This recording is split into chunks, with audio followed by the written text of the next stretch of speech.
palang nagsasabi sa akin, bakit daw laging hapunan lang yung aking nilulutong pagkain nila. Kasi nga sa umaga hindi naman sila kumakain, pagising nila sa tanghali minsan hapon na, kundi yung kanilang kinakain ay yung tinapay lang. At yan nga pala, naghuhugas na nga pala ako ng manok dyan. Hindi ko na yan iiwain, bali nakahati lang yan. Ayan nga pala yung akin naman mga pangsangkap sa aking pagluluto. Ang lulutuin ko nga pala ay chicken kabsa. At yan na, ganyan lang naman yung aking pagluluto. Ganito lang naman kadalian, pero ito nga pala yung niluluto ko para na naman to sa naglilihi. Sabi ko nga, ang galing naman ang maglilihi ng mga tao dito or yung nagbubuntis kasi ganito lang yung kanilang kinakain.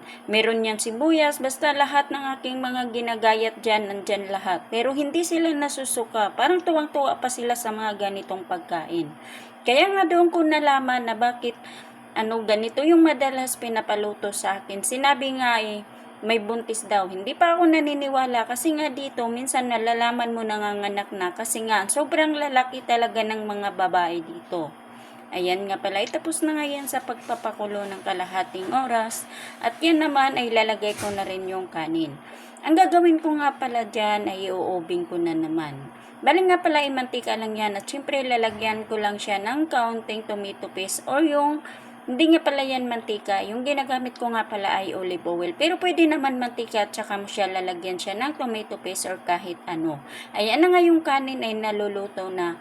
Bali nga pala yung buntis nga pala ang kakain yan. Kaso sabi ko ayaw ko kumain ng kahit ako yung nagluluto pero ayaw ko kumain. Tawa ng tawa siya.